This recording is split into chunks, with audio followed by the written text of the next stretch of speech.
What's going on, Alex? Hey, Chris, what's going on, man? Not much. How you doing, man? Pretty good, just hanging out. We just did, I was going to do some current events before you came on. We usually kind of see what's up in the news and stuff, but, I just figured we'd hang back and just kind of wait for you to come on. So first and foremost, I appreciate this. I can't stress to you how much it is an honor for me to interview you, so. Well, my pleasure. Thanks for having me, man. Oh, no problem. So,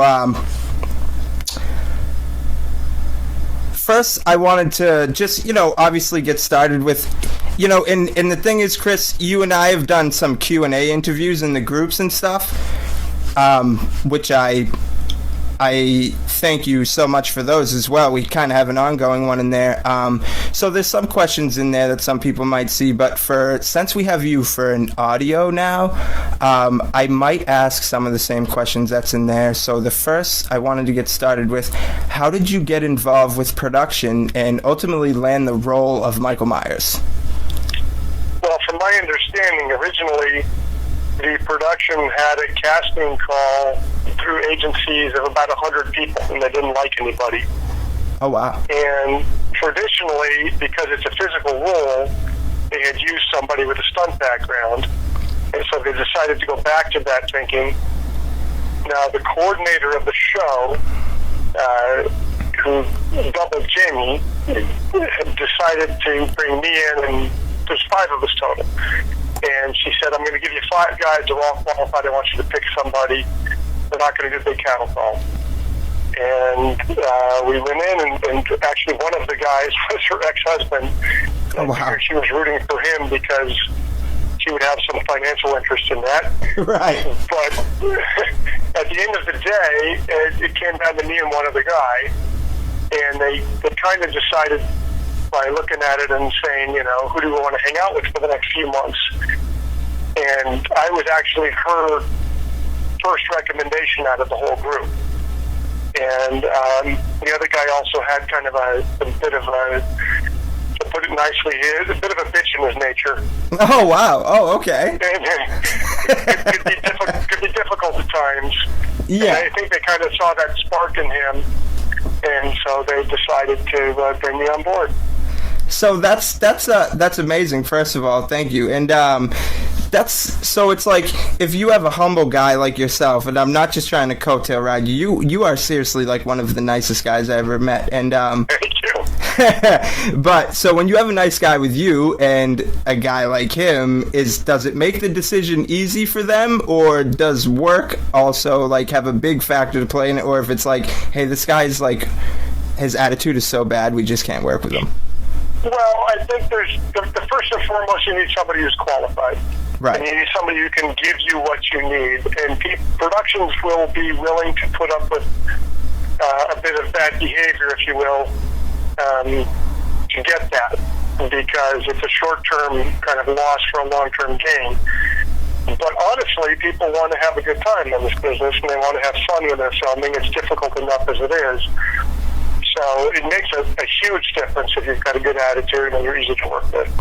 Of course. And I obviously figured that was obvious, but if the film industry is so weird that it's just like, I don't know, that's just something I had to ask. So no, there are times when they bring people on who are very difficult to deal with for everyone, but it's because they have an established name and they can make, it's a business decision that they can make enough money off of it that they're willing to put up with kind of the BS of the whole situation.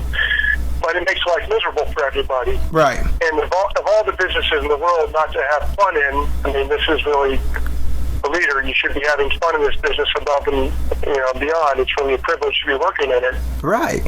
So, I mean, if you're giving my druthers, I'd rather work with nice people any day of the week, because it's your life and it makes it fun and you want to have a good time.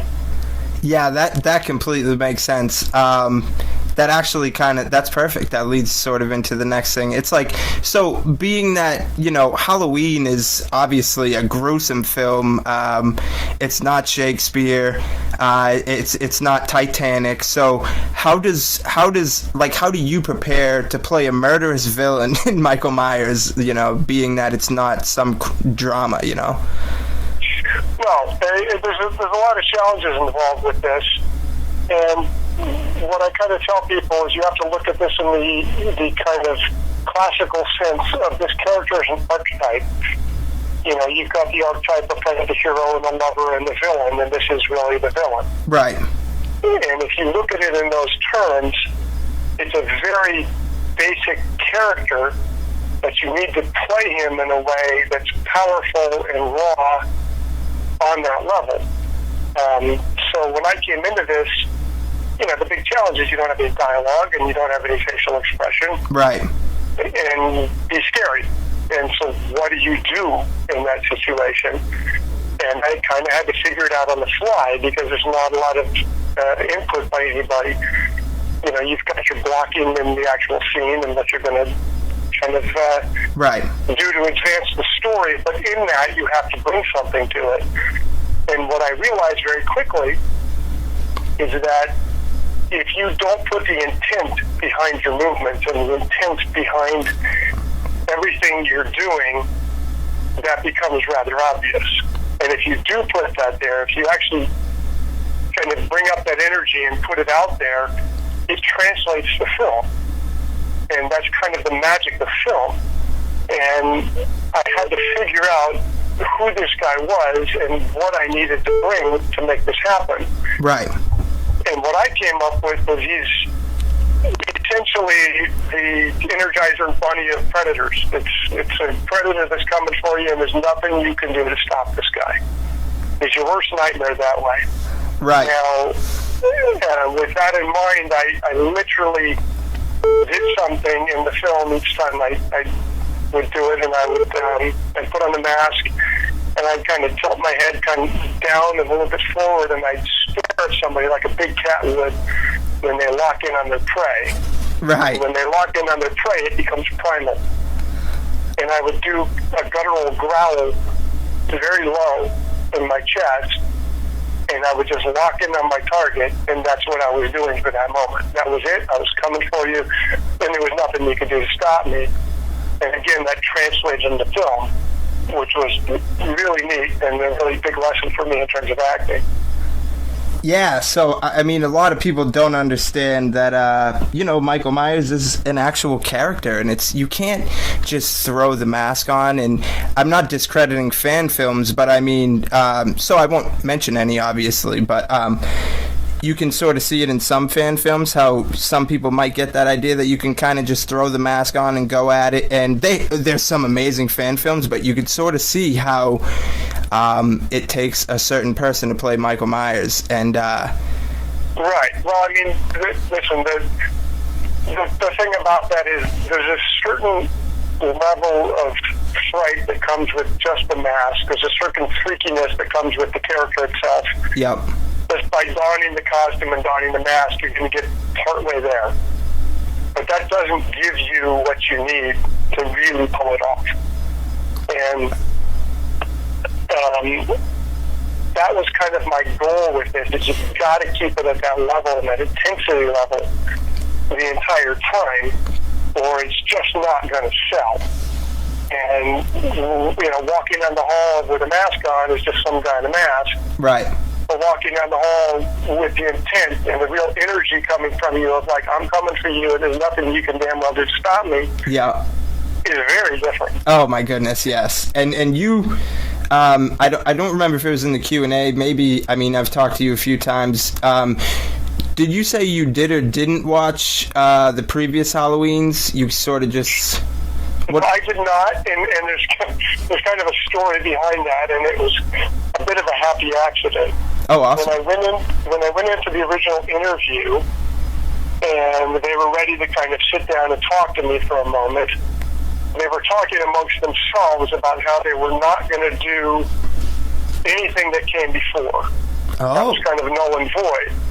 Now, I took that to mean exactly what it sounds like. It's right. like we're not going to do that, so why bother looking at any of that? Of course. What they meant, in retrospect, was that they were not going to do anything, reference anything after number 2. Oh. That all of the in-betweens were not part of this story, that this was considered the third in the trilogy, and they weren't going to reference any of those other movies. It was 1-2 H2O.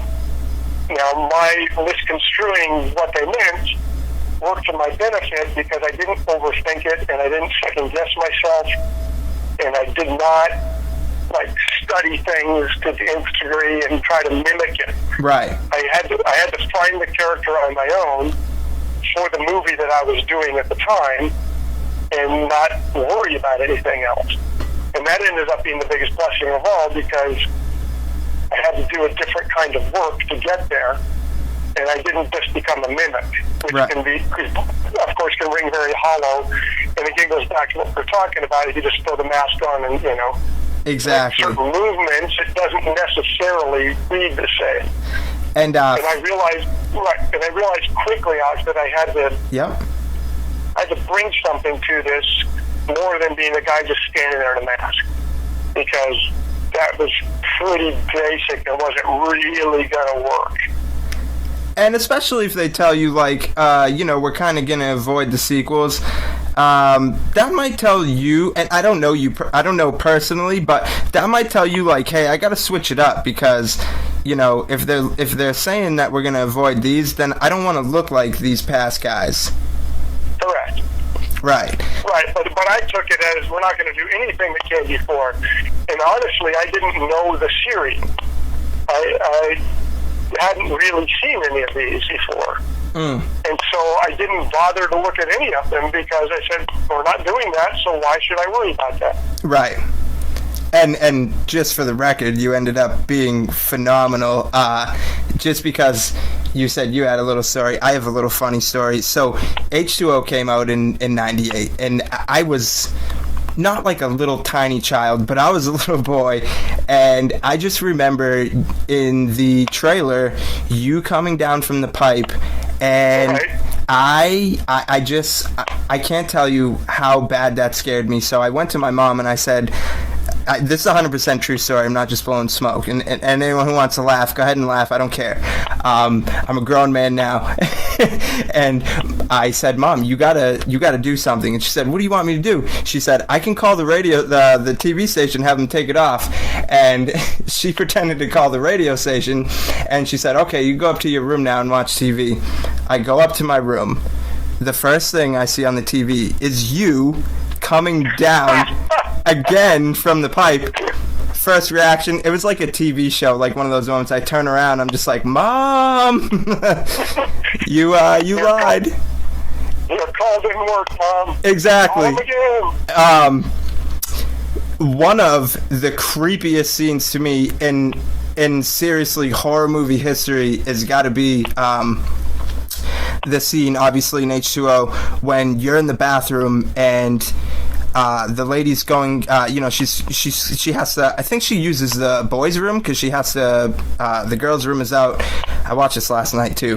It's locked, correct. Exactly. Yeah. And she goes in there and she lays down her purse, and she, the kid wants to be a big kid, whatever, so the kid goes in a separate stall, and the woman puts her purse down, and the door, comes closing, whatever, just for people listening, and the woman is freaked out, but she thinks, maybe the rock just whatever went away. But then all of a sudden, we get that classic shot of your hand coming down, grabbing the purse, and the shot that creeped me out probably the most in horror movie history is seeing you in the mirror. That was probably the scariest scene. I mean, it's not really a question or anything, but that was probably the scariest thing in looking horror through movie. the crack in the door and see. Oh my goodness! Yeah. Oh my goodness! Right. How was that? What was that like? Well, that scene was shot in two completely disparate times. There was the exterior. Yeah. When they walk up and check the door and it's locked and they go to the other door, was shot the very first day of filming. Okay? Oh, wow. Okay. And what we originally did is while they were looking at the girls' room, I peeked out from the other door. You saw a crack open, you saw a glimpse of me, the door closed, you knew I was in there, and then they go over to that door, which they decided was way too much of a giveaway and way too obvious, so they didn't use the shot. Okay? Oh, wow. Now, what happened, though, in reality, when you're filming is I'm standing behind the door, and I've got a guy in there with a radio with me, cueing me when to open the door and peek out. So we do that. Close the door again. They come over to the men's room, go to open the door, and that's the cut. But nobody told them to cut right then, and they open the door, and there I am standing, and this 5-year-old girl just opened the door on me, has no idea I'm standing there in this mask, and went completely pale. Oh, my goodness. And that shut us down for about an hour and a half because she just locked up in fright. So I had to go over immediately and find her. And oh no, we lost Chris. Man, that was such a crazy story. Let me go back on Facebook really fast. I'll tell him we lost him. We did this with Jeff because he's in Canada. Maybe Chris will call back. He knows that I would never hang up on him, especially while he's telling me an insane... Here we go. Hello? you there? Yes, sir, I'm here. I have no idea what happened there. This happens like a couple times when I try to talk to people long distance, you know? No worries. So, in any case, she opens the door and sees me and has no idea I'm in there and goes completely pale, and so I rip the mask off and I find her a few minutes later after she's calmed down, and I talk to her for a while. She realizes it's just the guy, it's just me, and, you know, everybody feels horrible about it. Yeah. It's kind of a rough start to the whole thing. Oh my goodness, that is terrifying. We filmed the actual interior much later. It was probably almost 2 months later that we filmed the interior sequence where you see the reflection in the mirror and the whole peeking through and grabbing the bag and all of that. And by that time, she shows up and she's planned something and she tries to scare me back, and of course I play along and get scared. Right. She gets her revenge on me, and it was we made up at that point. She realized I wasn't a bad guy after all. And it's crazy because when you give that look back, you know, the audience is like, I mean, I'm sure like diehard Halloween fans probably knew you weren't going to boot down the stall and assault the little girl, but you know, it's just that, like, what is he doing? You have the purse, you know, I'm assuming, you know, Halloween fans knew you wanted the keys, like, you have what you want, why are you still standing there looking? It was brilliant. It was very, very, very creepy. Right, and the thing about that whole scene is that it's a line that, you know, even the Michael Myers wouldn't cross. Yes. Because you're crossing into a child and that whole innocence. But the danger of it happening makes you sit up on the edge of your seat and go, no, that's too far. And then it doesn't happen, and you're relieved in a sense. And even the most diehard character. You're still taking that ride for a moment of being freaked out about it. That's what I was just gonna say. Not to cut you off there, I apologize, but that's what I was just gonna say. Is like the fan is sitting there, and it's like you think you know everything, but it's like once you give that look back, you really don't know. And the most diehard fan could probably tell you they did know, but at that time you looked back, you really were wondering.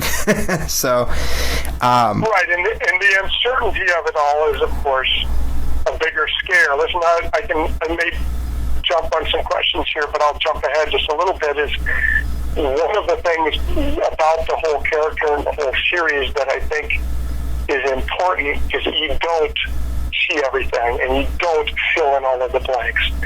You want to leave a certain amount of this to your imagination. Right. You want to set the template, and then maybe you'll see the aftermath. You don't need to see exactly what happened, because I would rather, you know, as a filmmaker, I'd rather you fill in that blank than to me show you graphically what happened. Because it's much more effective as a psychological scare than a graphic scare. Okay. I could understand that, too. Yeah, that makes a lot of sense. It's weird, but, like, you have to talk to people that actually do this stuff, because your perception of it is so much different than what actually goes on. Right. So, do you mind if we go into costumes a bit? Sure, go for it. Okay, so you filmed with 3 masks, right? So, the beginning was like sort of the the Halloween 6 mask, and then we had the sort of, honestly, I loved the second mask, the pale all white sort of just blank, and then we had the Stan Winston incarnation, which was the winner, which had the spiked hair, and I'm glad you went with that because that mask is amazing. It's very creepy. Actually, your order is incorrect in terms of filming. Oh, okay. Okay, because we started with the white mask. Let me back all the way up. 2 weeks before production started, I tried on all of the old masks. We did a photo shoot, lining them all up with different lighting, shooting them all with me wearing them, trying to decide what they wanted to do and which direction to go. They decided on the original mask, which was the pale one. We got about halfway through filming, and all of a sudden they decided they wanted to shift gears, and that wasn't what they wanted. It wasn't working the way they wanted it to. Now, to me, you see what are called dailies. Yeah. The next day after filming, they process the film, they develop it, and then everyone involved at that side of it can look at the film to make sure everything's going, they're giving up coverage they want, etc. So they knew what the look was. But halfway through, they decided to change. Now, that was on a Friday, and it was a really big mess of a day. Ooh. And that was the day we were shooting the interior of me going through the house, chasing the nurse from 2. Oh my God, that was so scary. So we actually shot that with both masks. Okay. Yep. We ended up shooting it with the mask I'd been doing the whole time, and we ended up shooting it with the 5 mask, and he shot it very dark and tried to hide it and everything else, and everyone was kind of on edge and ticked off, and it was a big mess. Oof. And by Monday, I showed up, and there was a Winston mask, and that was it. And there was 1 mask, and they were working to get others done, but they had sprinted all weekend to get this thing finished. Ready for filming by Monday. Yeah. And then on Monday, we're filming with this now, changing gears, and then them struggling to kind of catch up and get others done, which they never did. So it was a very tightly guarded mask the whole time. Of course, it was anyway. Right. And then we had to go back and reshoot some key scenes to make it work. And so they kind of kept the long-distance shots with the original and then changed all the close-ups.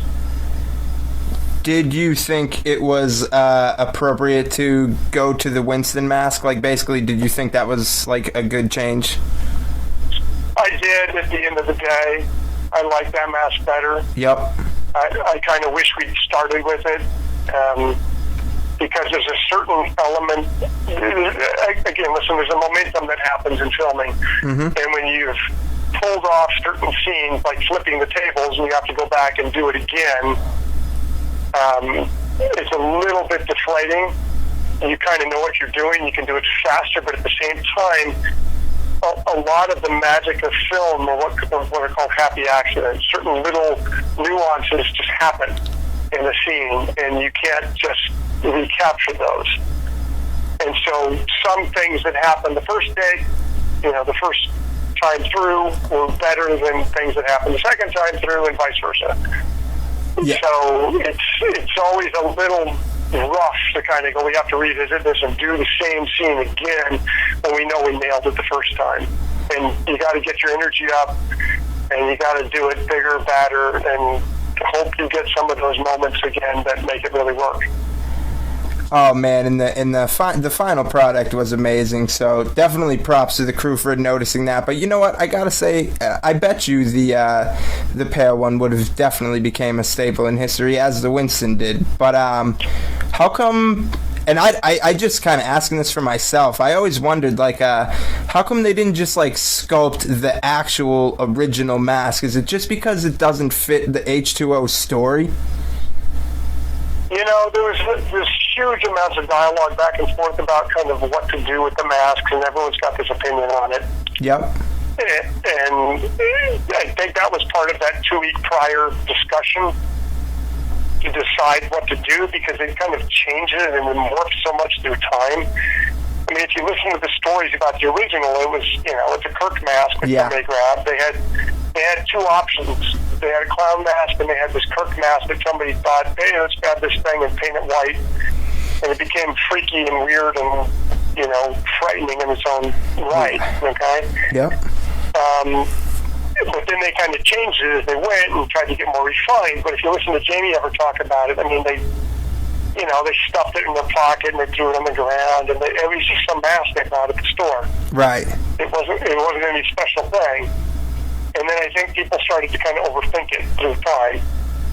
Gotcha. But I think by the time we ended up with the Winston mask, I mean, it was fairly well thought out. It was based very much on the original look, but it had kind of a darker and more textured feel to it. Definitely. Which I think added a lot to kind of the power of the character. Definitely. It was still blank, but, the spiked hair was something very different we never saw before. And for the first time, I felt like we were seeing an emulation of the original Michael Myers, but with its own twist. Like, okay, this is what he looks like 20 years later. It was great, man. It was definitely. I mean, it would have been obviously cool to see the original mask, but it's like, I see why you guys why they went with what they did. So that was. Yeah. That was I mean, there's pluses and minuses to both sides of it, and you kind of got to weigh that out, and you make a decision ultimately, and you have to live with that. And it seems like a lot of fans really enjoyed the installment, and they enjoyed that mask. Ultimately, the Winston mask. Yep. So I think at the end of the day, it worked very well. And sometimes just getting there is a bit of a process. Yeah, I understand. I did a fan film, and I was the only one that cared about it. Obviously, nobody was getting paid and all that, and it was the hardest.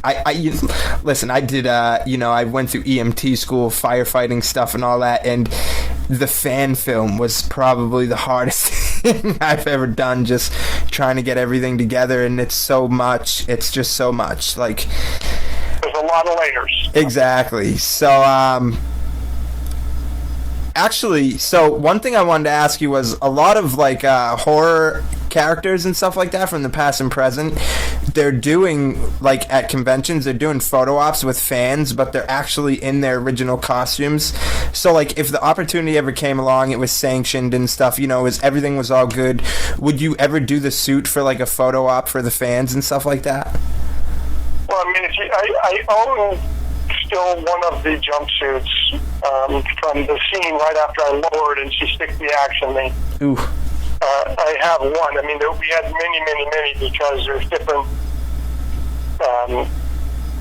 There's kind of different out of sequence scenes that you're shooting, right? And different amounts of damage on the suit, et cetera, and you have to have copies of each of those. And there ended up, I don't know, there's probably 20 jumpsuits by the time you're done. Oh wow! But I've got one with the axe wound to the chest.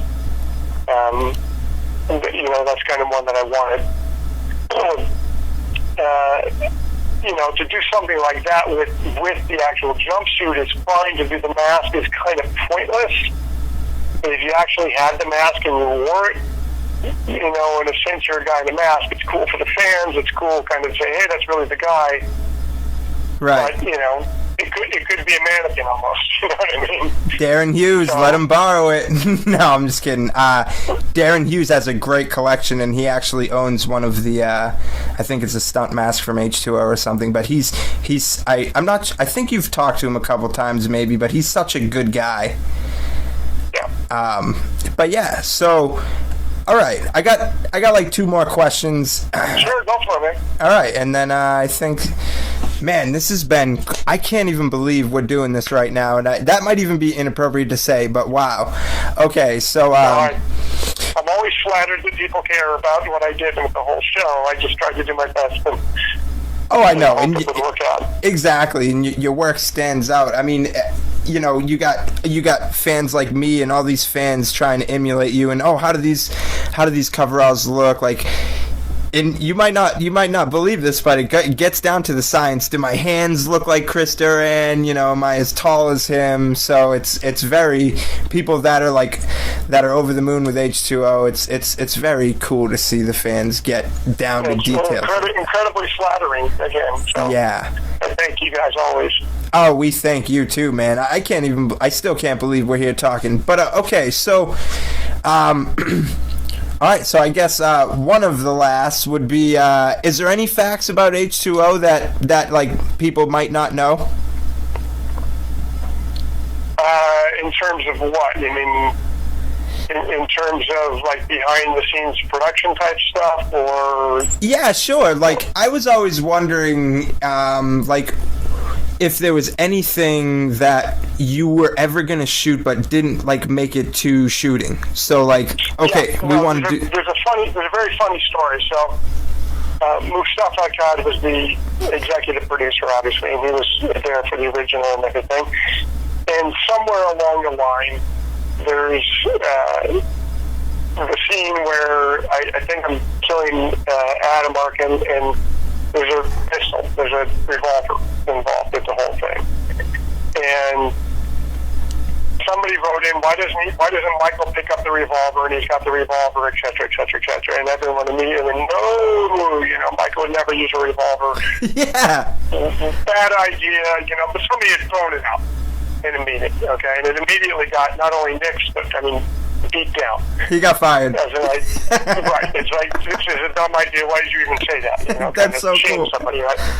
Right. Okay. So now we're doing the table scene, and we're doing the scene where the part where she's crawling underneath and I'm walking on top. Yeah. Okay. And Mustafa shows up on set, which was a rare occasion, and they decide that they're going to play a practical joke on it. And of course, I'm the one who has to do it. So I'm thinking if this doesn't go over, I'm so fired, I'm going home immediately. It's done. Right? So we shoot the scene. We roll film, so this exists somewhere. Yeah. Hopefully they printed it. Okay, where we do the whole scene where it pans across to her under the table, looking back and forth, pulls back, pans up to me standing on the table. Okay, you know the scene probably from the film. Oh, of course. She scrambles after that. Okay. Yep. So we're shooting that piece, and what we actually do is, as they pan up, I stand there for a beat, and then I shrug the knife off and throw it to the side, and I pull the revolver out of my back pocket. and when I do this, there's just dead freaking silence for like 2 seconds. I'm like, God, I'm so fired. And then he goes, you got me, okay, and everyone bursts out laughing, and it's done, and then we film the real thing. Oh my goodness, how could I have, you know what, this is exactly why I wanted to do this interview with you, because you always, when you talk with somebody in the audio, I mean, we have a Q&A with you going that's like still ongoing. If you want to go in there, I mean, it's still there. Right. But it crops up every now and then, right? Exactly. Yeah, you get some fools, saying some funny stuff. But that's why I wanted to do this, because I know that you could get so much better information from actually having a conversation with somebody. And okay, we'll do this for I wanted to ask you about your hobby, but this is technically the last movie question that I got for you. And then if you want to talk a little bit about your hobby, that's cool too. You technically played 2 iconic horror characters. One was Michael Myers, the other was Ghostface. Could you tell us about your involvement with Scream 2? Yeah, I was brought in on Scream 2 to do 2 things. I doubled one of the characters for one quick piece, being lowered on a cross on that stage. Oh wow! I don't remember who it was, but I'm kind of shirtless, just in shorts. Right. Kind of crucified on this thing, and it comes dropping down from up in the perms and drops down to the stage and hits the deck, and that's me coming down. Wow. In any case, then I did. We actually did a couple of us for Ghostface for that. So I'm one of them for some of the key scenes, chasing Sarah Michelle Gellar through the house and killing her and chucking her off the balcony. Yep. And the reason we mixed it up, despite the fact that it's such a flowing costume and you can't really get a gauge on who's in there. No. Is you're not supposed to know who's in there. Right. And everybody moves a little bit differently, and so they wanted to have a different body in it at different times, so you couldn't kind of marry one movement to one actor and say it's got to be this guy, and no, it's got to be, and you guys, you're lying to us if it's not. So if you keep kind of mixing it up subliminally, it messes you up as the audience member, and you kind of are left off balance more. I mean, Wes even threw the thing in for one scene, just one quick clip, just to put himself in it. But yeah, no, that was just another thing, another call coming in to come and do what I do, which is a lot of the physical acting stuff. So I'm sorry, did you just say that Wes actually donned the suit for a scene? I've never ever heard that before. Yeah, he did. Wow, cool. I don't remember exactly which. It was just kind of a stagnant piece, but he threw it on one night to put himself in it, and why not? Yeah, exactly. Sort of like the original Halloween. There was like a bunch of guys doing it just because. Right. So, I'm kind of, I like to consider you a friend, man. It's been a long time since we've been speaking, and absolutely, man. So, being that I've got to actually get to see some of your personal, you with your family and stuff like that, and just some stuff that the normal fan might not get to see. One of the things that you post a lot, though, is about you're amazing at woodworking. Thank you. What's that? Is that just like a hobby you do? Because I saw like some mallets, and those were like super badass. Like, it was so cool. Yeah, no, that's just something I picked up to do for fun. This kind of a business is very busy when you're busy, and when you're not, you're really not.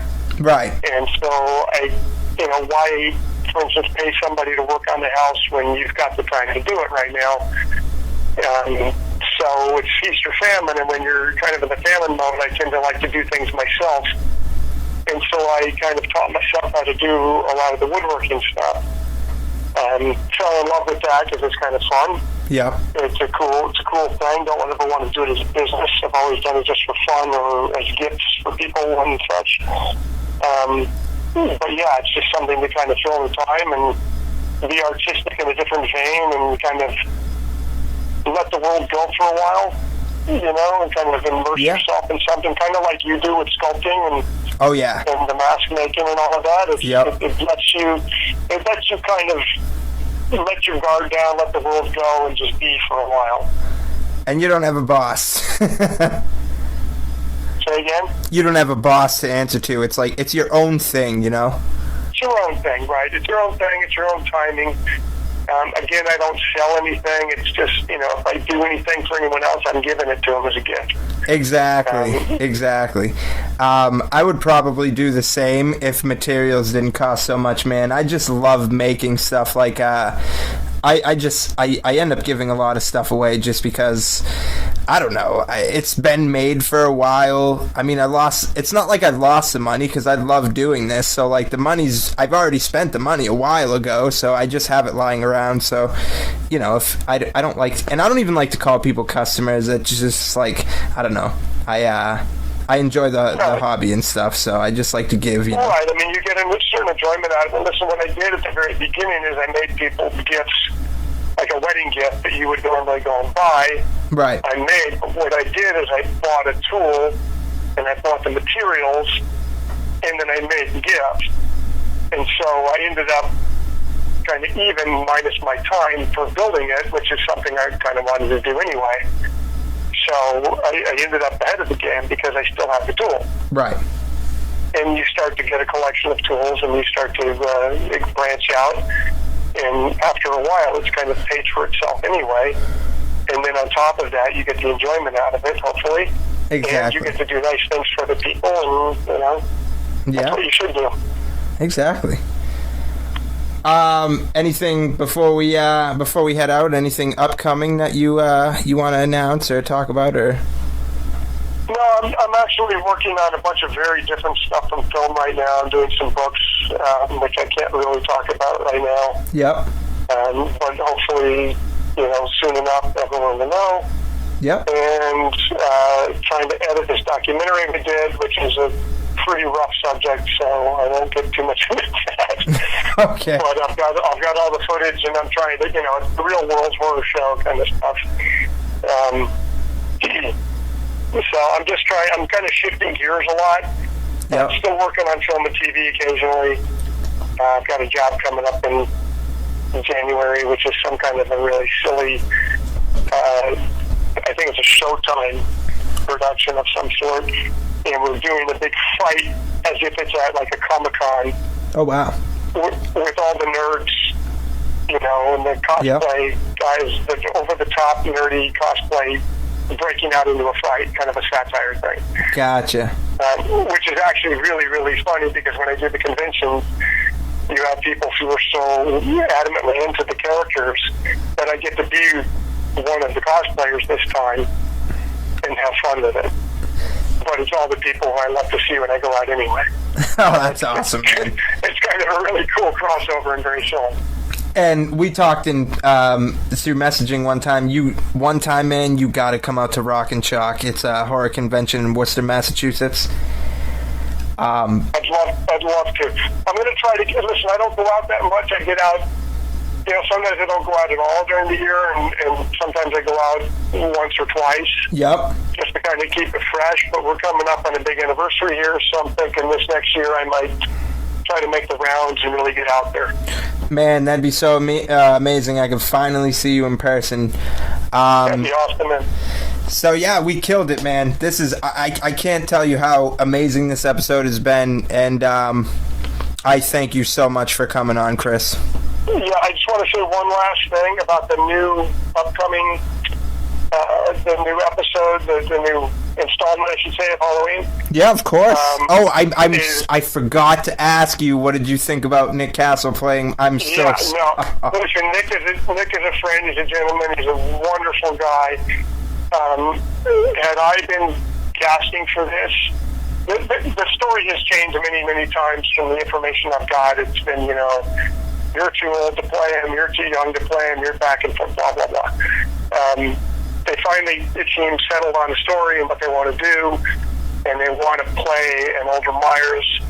And listen, Nick originated the role, and I think it's phenomenal that they're going to bring him back, and with Jamie involved, and that kind of brings the whole thing full circle. Yes. And there's a certain poetic justice to that.